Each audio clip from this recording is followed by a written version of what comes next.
Olá, internet! Sejam bem-vindos ao podcast Cápsula do Tempo. Hoje voltamos umas décadas atrás para visitarmos momentos de transição e evolução na tecnologia que mudou as nossas vidas. O meu nome é Ângelo Gonzalez e comigo tenho um convidado muito especial, um dinossauro da tecnologia, Dr. Pedro Gonzalez. Alguém que estava lá quando a principal forma de comunicação era o telefone fixo. Para o público mais jovem, podem não saber o que é que eu me estou a referir. Estou-me a referir a um telefone conectado à parede por um fio, sem ecrã, sem touchscreen, sem apps, sem nada. Uma coisa rudimentar mesmo ali, rudimentar. Conseguem imaginar um mundo assim? Pois foi assim que o Soutor cresceu, não é? Como viver nas trevas? Como foi viver nas trevas da tecnologia? Num mundo sem computador pequenino no bolso. Como foi? Sim? Não, eu possivelmente sou antes do telefone. Eu conheci o telefone porque trabalhei numa companhia telefônica com 17 anos. Mas não tinha um telefone em casa? Não. Só depois de estar lá, era muito difícil conseguir. Só depois de trabalhar e passados 2, 3 anos, já não me lembro, que houve uma promoção especial para os empregados e pudemos comprar o nosso telefone. Mas eu não conhecia telefone, não utilizávamos. Então, em que é que consiste ser telefonista? Nessa altura não havia, tu não ligavas, só podias ligar dentro da cidade. Como eram todos telefones fixos, não havia telemóvel, tu ligavas só a terrinha, a cidade. E podias chamar. Quando era para fora, tinhas que pedir a telefonista. E antes disso, ainda que eu não vivi essa época, tu para ligar a outro telefone tinha também que pedir a telefonista dentro da cidade. Isso já era anterior. Quando já havia, já se podia ligar dentro da cidade. Assim. Portanto, eu conheci isso. Para esclarecer, eu gosto de ser uma pessoa visual, quero visualizar o que é que está a ser descrito. Um telefonista, no fundo, é uma pessoa que tem um painel de conexões à frente e recebe um telefonema e diz: quero conectar-me com a cidade X, e então conecta daqui para ali. É isso um telefonista? É assim. Normalmente era uma profissão maioritariamente de mulheres, não sei porquê. Por outro lado, também, na Argentina, os primeiros telefones foram levados pelos americanos. E a formação, os hábitos, a tradição das telefonistas, especialmente, eram hábitos americanos. Por exemplo, uma coisa muito interessante, que eu achei muito interessante na altura, era quando os clientes telefonavam e queriam falar com outra terra, te diziam o nome de outra terra e depois te diziam o número de telefone. E tu tinhas um protocolo para dialogar com ele, para não perder tempo na conversa, não é? Inclusive, se o senhor te tratava mal, te agredia, te faltava respeito ao público, tu também tinhas um protocolo para não sair do guião. Muito bem. Isso era obra dos americanos. Foi o início do telemarketing, todo um guião, como lidar com...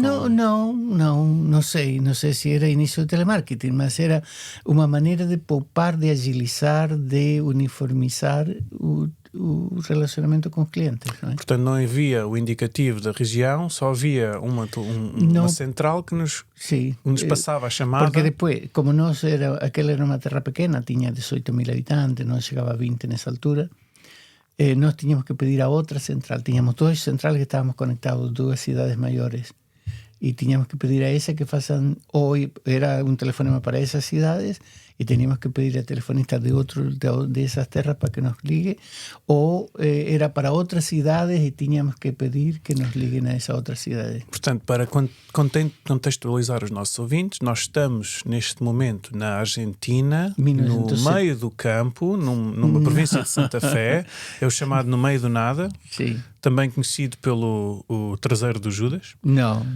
E os americanos aparentemente levaram telefones. E vocês... Quando digo a tradição dos americanos era porque na Argentina, principalmente em Buenos Aires, levaram o telefone. Porque como o país é grande, não puderam levar o telefone a todos os lugares. Por isso, muita gente se organizou, como no caso da minha terra, se organizou e fizeram uma cooperativa. Eu trabalhava numa cooperativa telefônica que pôs a rede telefônica. E o que acontece? Que lidávamos com outras cidades grandes, que é o que de quem aprendemos o vocabulário, a maneira de estar e essa coisa toda no telefone, que sim eram possivelmente de empresas americanas. Não é? E que idade é que tinhas? Eu comecei com 17 anos, se não estou engano. 17. E antes dos 17, como é que era a vida sem telemóveis, sem telefone? Eu, possivelmente até essa altura, eu vivia no campo, a 2 quilómetros deste pueblo, desta terra de 20.000 habitantes, e pronto, nada, só me lembro de termos rádio, e ouvíamos muito rádio, e ainda continuo a ouvir rádio. Eu sou um fã do rádio, gosto muito do rádio, mesmo agora, quando vou caminhar de manhã, sempre vou ligado com emissora de rádio. E onde é que estava o rádio posicionado na casa? Em casa era um bicho grande que tinha que estar numa mesa, em um móvel especial, não é? Porque eram bichos grandes. E reunia-se a família à volta? Não necessariamente, não necessariamente. Tudo trabalhador e não tinham tempo para isso? Não era isso. Principalmente de dia se trabalhava ou se ouvia rádio também, porque se captava algumas coisas. Esta é uma das coisas das terras dos países de grande dimensão. O que havia muito mais são emissoras AM, porque a AM tem mais longo alcance, não é?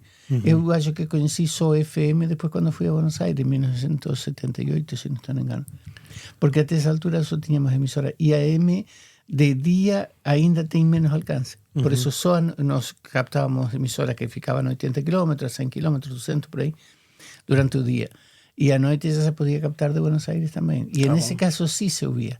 Outra coisa que captava muito também durante o dia, às vezes, era porque se faziam radionovelas. Como telenovelas, mas neste caso era rádio. Normalmente passava 2:30 da tarde e as pessoas aí, algumas se juntavam. Né? Sendo a mais famosa e com mais sucesso de influenciar a população, a Guerra dos Mundos lida na rádio e deixando as pessoas em pânico de que estávamos mesmo a ser invadidos por extraterrestres. Sim, isso é na América. Mas agora um pequeno à parte, portanto, tu neste momento reformaste, já sendo doutorado em Ciências da Educação e Pedagogia, mas a algum ponto na tua vida no campo argentino apanhavas algodão e isso traumatizou-te? Não sei. Sim, possivelmente sim. Não era, apanhava, eram duas grandes fontes de trabalho, digamos que era a colheita de algodão e a colheita de cana-de-açúcar. E eu não gostava, nunca gostei de trabalhar no campo. Se calhar fisicamente não tinha condições também. O trabalho de campo exige muito esforço. E não, acho que sempre me parece que estudei para poder sair do campo. Não era porque queria alguma coisa. Sim, e ainda tens pesadelos de voltar à apanha do algodão? Eu costumo dizer sempre que até a década de 90, já vivendo em Portugal, já mais de 10 anos que vivia em Portugal, quando tinha pesadelos, e era por causa... Os meus pesadelos eram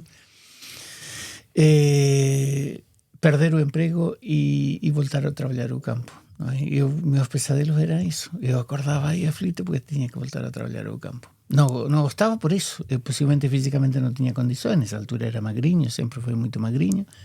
Pronto, isto foi à parte para as pessoas entenderem o que é um pesadelo. Mas se tu queres saber a evolução da tecnologia, agora estive este ano em dezembro, janeiro, na mesma terra, e já abandonaram a cana-de-açúcar e abandonaram praticamente o algodão. Ainda há, mas muito pouco. Em alguns casos já se fazem com máquinas, em alguns casos. Isso já é um avanço. Eu, por acaso, já tinha visto em outros países, mesmo em Cuba e no Brasil, a fazer a colheita de cana-de-açúcar já há muitos anos atrás, com máquinas. E aí onde eu vivia demorou muito. Até que havia um engenho de açúcar que fechou e acabou com a produção o trabalho na cana-de-açúcar, que em muitos casos se fazia manualmente. E é um grande esforço. E depois é a evolução da tecnologia. Vamos voltar então à nossa cápsula do tempo da tecnologia. E eu queria perguntar se, ainda vivendo em Santa Fé, no centro da Argentina, se algum dia a televisão, digamos, arrombou a porta e esfaqueou o rádio.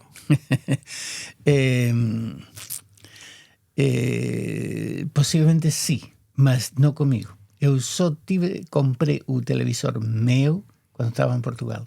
Antes de eso no vivía con mis hermanos. Já estavas nos teus 30. Sí, porque también no tenía interés, nunca tuve mucho interés en la televisión. Yo era más fan do radio. E anteriormente a isso, mais novo ainda, tinha televisão na casa dos meus irmãos. Vivia com meus irmãos. Na minha casa, nós só tivemos televisão mesmo no final, antes de eu sair, não é? O preto e branco, que apanhava com uma antena aí em cima da casa. Onde é que tu estavas quando a princesa Diana faleceu? Não, já estava aqui em Portugal. Portanto, viste na televisão? Sim, isso é muito recente. Tá bom, estou a mesmo perguntar. o que sim me lembro, por exemplo, que não tínhamos televisão, mas que tínhamos rádio, era 69, quando o homem chegou à Lua. Era uma lua lindíssima. Nós estávamos na rua e essa coisa, porque vivia no campo e vivíamos muito na rua. Em julho era frio, mas sempre não era o frio daqui, possivelmente. E esse sim me lembro. Me lembro também, por exemplo, da morte de Kennedy, 1963. De forma... através da televisão? Não, de rádio. Eu não tinha televisão. Não tinha. Esse sim me lembro de coisas que vivíamos muito através do rádio. E a primeira televisão que compraste foi a preto e branco? Não, eu vi a televisão preto e branco na casa dos meus irmãos até em 78, na altura do Mundial. Começou a televisão a cores, mas era só em alguns lugares. E só depois, não sei se 1 ano ou 2 anos depois, é que se estendeu a todo o país, 80, 70 e tal. Pronto, mas minha ideia, e também esta coisa, não tinha televisão, eu tinha dos meus irmãos, só me comprei depois, quando já estava em Portugal. Que tinha, e a nível de irmãos e irmãs, só para contextualizar, estamos a falar de quantos? Nós somos 9. Éramos 9. Só que não me lembro nunca de termos estado todos juntos. Eu era o penúltimo.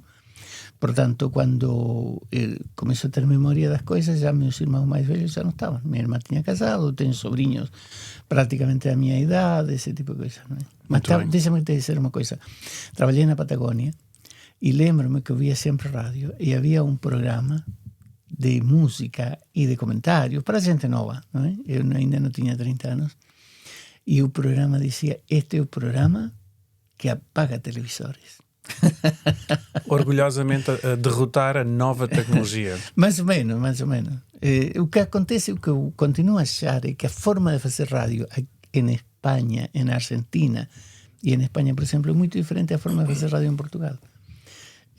Ainda continua muito viva, ainda se ouve muito rádio, apesar de haver televisão, de haver TV cabo, de haver Netflix e não sei o quê, todas essas coisas.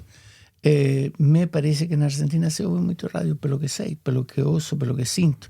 E eu sou argentino e eu vou a caminhar todos os dias de manhã em Portugal e levo o meu rádio ligado à rádio argentina a essa hora. Portanto, assim que... Mas deixa-me que te diga outra coisa também, que eu adorava imenso os programas de rádio de madrugada.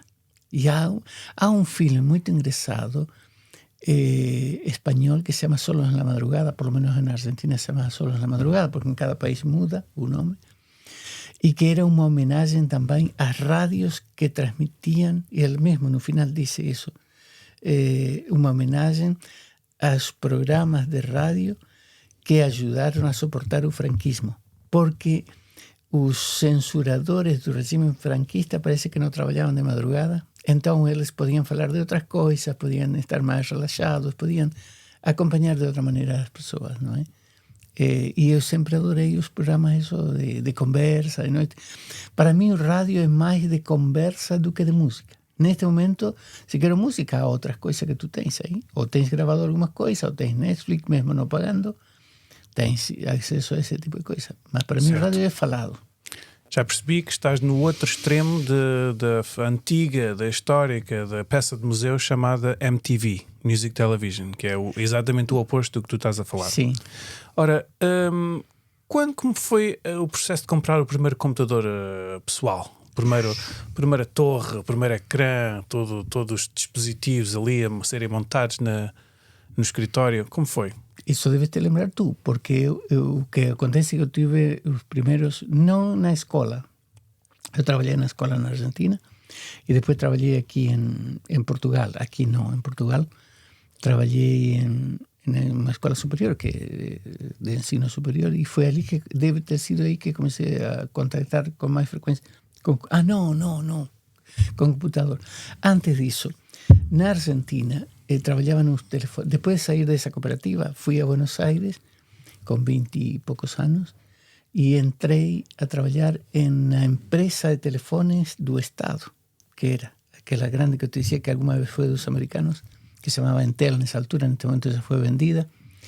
Y ahí fue que contacté con los primeros que nos llamábamos procesadores de texto, que hacía, porque yo trabajaba en la secretaría y trabajábamos mucho con máquina de escribir, no sé exactamente de qué año debe ter sido, yo comencé a trabajar en 78 ahí, por tanto 80 y poco debe ter sido, que comenzamos, ahí fue que los primeros contactos, solo que no tenía internet, grababa en discos, más aceleraba el trabajo muchísimo de procesamiento de texto. Podías escribir con a vontade, pues si tenías erro era fácil de corregir, totalmente diferente cuando tenías erros no papel. E tu eras formado em, digamos, teclar em máquina de escrever. Tinhas uma formação em escrever sem olhar para o teclado, que era todo um superpoder. Não, na escola ensinavam, ou se não ensinavam, aconselhavam sempre, e não era a escola que aconselhava as pessoas, que era bom dominar a dactilografia, que se chamava, escrita à máquina. E eu aprendi numa academia que havia à parte. Com minha irmã íamos a uma academia, nos treinábamos e por aí comecei a escrever com todos os dedos, e escrever rápido, escrever sem olhar. Eu lembro-me na escola, quando tínhamos aquelas conversas, meu pai dava porrada no teu, se fosse mano a mano. Mas o meu consegue escrever sem olhar para o teclado. E não só, escreve rápido, esse continua. Cuidado, que isso é todo um treino. E lembras-te do dia em que chegou o indestrutível Nokia, um pequenino aparelho que permitia, já sem fios, comunicar? Lembras-te disso? Lembro-me. Tú también posiblemente te lembras. Acho que ya estábamos en Porto Alegre, yo fui a Porto Alegre en 87. En esa altura, lo que primero me lembro es haber radio telemóveis que só funcionaban no carro porque era muy pesado y tenía que tener antena grande, ¿no? Y después fue avanzando, fue tornándose más pequeñino, ¿no? Portanto, não era um smartphone, era simplesmente um aparelho que permitia enviar mensagens, no tenía internet, e receber ni fonemas. siquiera tiraba fotografía, ni nada. Era un teléfono igual que teníamos en casa, mas com... Eu acho que tenho um aparelho em casa. Tenho lá uma coleção. Tens uma coleção, tens um museu em casa. Sim. Tu és um acumula-tralhas. Sim, mais ou menos, sim. E quando esses aparelhos caíam no chão, o chão partia-se. E o aparelho, mais ou menos, estava na mesa. Talvez saltasse a bateria fora. A única coisa que foi, tirei-lhe as baterias, porque as baterias com o tempo enferrujam e essa coisa toda, mas estão impecáveis e não me lembro de terem caído, por isso estão impecáveis ainda. Não se têm partido. Os primeiros anos de internet prometiam um futuro digital ou ninguém levava a sério? Eu não sei como é que as pessoas viam, não me lembro. Para mim foi facilitar muito. A ideia que eu tinha era uma maior facilidade de acesso à informação de diferentes tipos. Eu já estava na universidade, na escola superior, e utilizávamos aquilo, e para mim foi muito facilitado en diferentes dimensiones, desde pasar textos para los alumnos, encontrar bibliografía que enriquece el trabajo que a gente hacía, que a veces no conseguíamos o no teníamos esos libros en la biblioteca. Eu via así, ¿no? Más de un punto de vista posiblemente de utilidad académica, mas eu via muito dessa maneira. Também no início eu não fui muito apanhado pelas redes sociais dessa altura. Eu sei que existiam, e tem nomes que agora não me lembro como se chamavam, mas não era muito, porque também não tinha, por exemplo, como os outros, muita gente de minha idade assim não dominavam, então não tem com quem falar. E já não me lembro como se chamavam. Havia pouca gente nesse mundo. Sim, sim. E o que eu acho é que a mim me aconteceu mesmo, por exemplo, com o WhatsApp.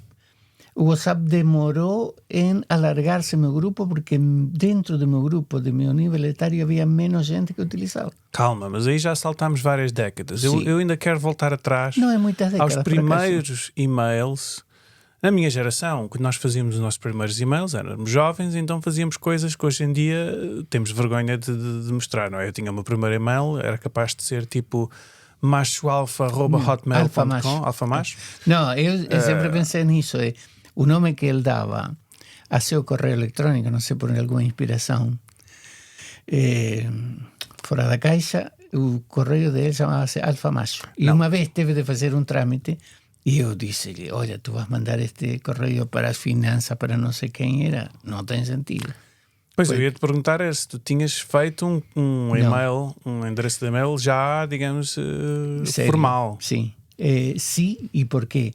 Porque já era maior, não estava nessa onda e eu fazia porque necessitava, por alguma razão, já não me lembro. Pronto. E agora, digamos, num presente já moderno, cheio de aparelhos por todos os lados, a sair por tudo, que cada pessoa tem iPad, tem iPhone, tem computador pessoal, tem não sei o quê. Além de que smartwatches, não sei dizer em português, está tudo apetrechado, não é? De aparelhos. Acontece que eles tomaram conta da nossa vida, não é? Ou seja, em vez de facilitar, há uma certa escravidão digital. Estás familiarizado com o conceito de doom scrolling? Doom scrolling? Não. Não, pronto, não chegou ainda a ti. Porque estamos todos viciados neste fentanil digital, andamos zombies pela rua, a olhar para o aparelho, não é? Para aquele retângulozinho. E doom scrolling é quando tu não tens nada para fazer e o teu passatempo é simplesmente fazer scroll ali, scroll, sem nada, não é? Sim. E portanto eu queria te perguntar, quando é que foi a última vez que leste um livro? É assim, eu tenho livros não de cabeceira porque a cama é para dormir e não me resisto, não posso ler, tenho ao pé do sofá, vou lendo. E os livros que eu leio, por exemplo, uma das coisas que cada vez que vou para a Argentina trago livros da história política recente, que me encanta, e vou lendo. Esta última vez trouxe duas obras de literatura argentina clásica muy antiga que nos estudiamos cuando yo estaba en la escuela primaria, y trouxe El Capital en español de Karl Marx, y eso no es para leer de un folego, ¿no es? Voy leyendo eso y otras cosas. Tengo una colección que la última vez que estuve en Colombia trouxe de Gabriel García Márquez, que es una serie de contos. E, portanto, isso não é para ler, é para ir lendo. Certo. Para ir lendo. E, portanto, não posso dizer aliás, do último livro. Eu sabia porque no outro dia fui buscar as minhas filhas ao infantário e elas dizem o avô é comuna, não é? Portanto, é preciso ter cuidado com os livros que ele tem à mesinha de cabeceira. Não, eu queria, e ainda não acabei de ler, porque se não, por exemplo, nunca li, sei que trata como é, por exemplo, o Capital, mas nunca li, eu queria ler. E isso é outra coisa. Deixa que te diga, ya que estamos en esto, a mí me encanta Pablo Neruda.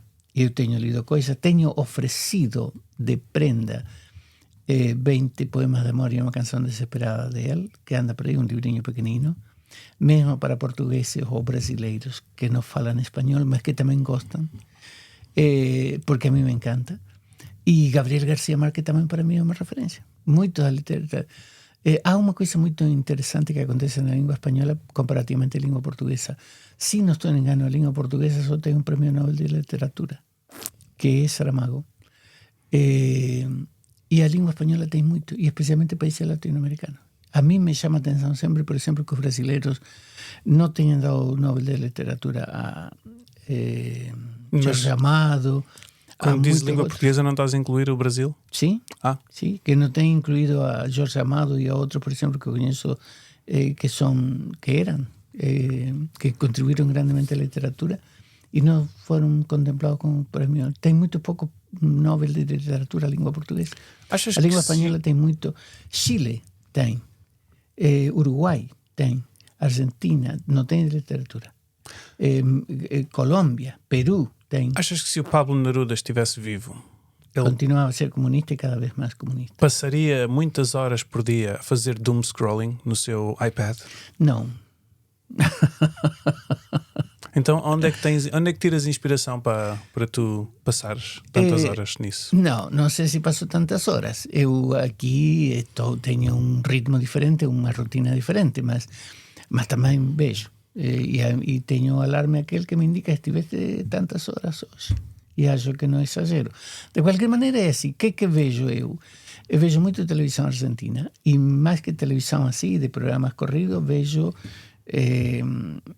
programas X, gravações já que aparecem da Argentina e de outros temas que me interessam. Não é? Quando há algum tema político que me interessa, me informo muito através disso. Também vejo alguma coisa dos jornais. Os jornais agora se tornaram mesquinhos, alguns artigos disponibilizam, outros não. Ou para poder disponibilizar tens que pagar e não tinha muito interesse em pagar. Porque há uma variedade de coisas que me interessam e não tenho aí. Já alguma vez era mais mão solta, possivelmente poder aderir a algumas outras coisas. Talvez já fui tirando e fico com menos. Mas vejo muito esse tipo de coisa. Nós estamos a meio da próxima transição tecnológica. Como é que tu te sentes emocionalmente em relação à inteligência artificial? Ainda estou um bocadinho perdido, mas o que minha posição, e pelo menos relativamente à escola e com a inteligência artificial, é que não podemos ter a atitude que se teve alguma vez com os computadores, por exemplo. Durante muito tempo, muita gente utilizava os computadores como máquina de escrever na sala de aulas, não é?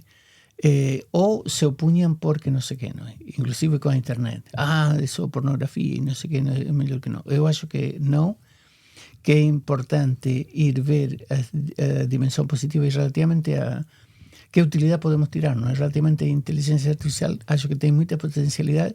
Agora, os professores têm que aprender, têm que se desenvolver estratégias de trabalho com IA, que possivelmente não há agora. A formação dos professores, mas também os professores não podem estar à espera da formação que tiveram na formação inicial, porque não passaram por isso, porque isso é uma coisa muito nova.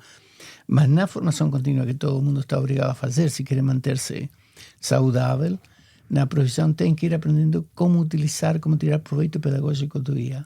O que vejo, por exemplo, ainda agora, e tenho gente conhecida em algumas universidades, e professores universitários se queixam de que os alunos fazem os trabalhos de resumo, de síntese, não sei o que, através do IA, de texto que encomendam. Pronto, tem que ver outras maneiras de fazer avaliação através de outras estratégias que não necessariamente se possam ou complementar o que eles fazem com intervenções orais e essa coisa, não para todos, para alguns, porque não dá tempo um grupo grande de alunos ter permanentemente todo mundo ter. Há diferentes estratégias que tem que utilizar para poder tirar proveito da inteligência artificial, não deixar cair. Faz-me lembrar da evolução que teve, por exemplo, eu lembro-me na minha terra, havia um senhor que vinha a buscar o leite a gente que tinha animais no campo e depois levava e vendia na cidade, no pueblo, digamos.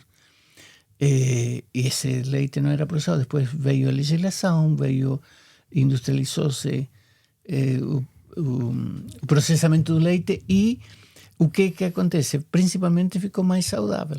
Não tem sentido as pessoas fazerem contra e querer manter o senhor que vendia leite assim, ou o senhor que vendia pão, essa coisa, porque esta outra estratégia tem algumas outras vantagens. E neste caso também o IA pode ter imensa possibilidade que a escola tem que aproveitar. Uma pergunta final. Tu tens normalmente contigo no bolso, tens um smartphone, tens também uns AirPods, ou não sei que marca que tens agora, auriculares. Tens também um aparelho no tríceps que te mede o açúcar, ajuda-te a controlar os diabetes. No fundo, tu estás mais ou menos a digitalizar-te, não é? Estás disponível para fazer upload da tua consciência para um computador? Olha, avançamos muito. Eu acho que é muito interessante. O que acontece é que eu sou diabético e tenho um sensor que vai monitorizando o açúcar e acho que é de grandíssima utilidade. Mas mesmo assim, há em algumas dimensões que não avançamos absolutamente nada. Como, por exemplo, neste momento está a acontecer uma tragédia, um genocídio, e nós sentámonos a ver, enquanto tomamos um cafezinho, alguma coisa, sentámonos a ver na televisão desde o sofá de casa. Tem sentido isso? E ali é utilizado, e cada vez mais vamos vendo, vamos sabendo, que a tecnologia que utilizam os sionistas, neste momento os judeus, para atacar os gazatíes, é do mais sofisticada que há. Alguns lia por aí, não sei se é verdade, suponho que sim, alguns comentários que são capazes de identificar o tamanho das pessoas. Ou seja, são capazes de identificar se naquele edifício há crianças, há adultos, não sei o quê. E depois organizam um ataque em função disso. Tem sentido um desenvolvimento da tecnologia. Quer dizer, avançamos a tecnologia em algum aspecto, mas não avançamos a consciências do sentido da humanidade, em última instância. Não é? E isso é preocupante. Do resto, a gente tem que tirar um maior proveito. ¿Ya? Si tú ves, por ejemplo, no caso da guerra, a tecnologia que há para suportar a guerra, para ajudar a guerra, e as possibilidades que tem na saúde. Na saúde, não é?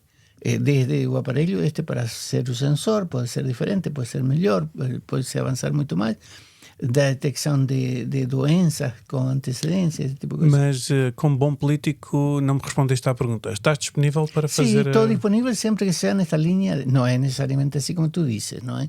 Agora, pode haver formas mais sofisticadas de avançar, não é? Que não me tire a liberdade de pensamento, que não nos tirem a liberdade de pensamento, a liberdade de decidir, isso é importante. Não é? Chegou ao fim o nosso tempo, caros ouvintes. A Cápsula do Tempo marcou hoje, em 2025, uma reflexão sobre os últimos anos de tecnologia. Não vale a pena subscrever, porque no futuro as plataformas de redes sociais irão se extinguir ou mutar para uma nova forma de opressão da mente.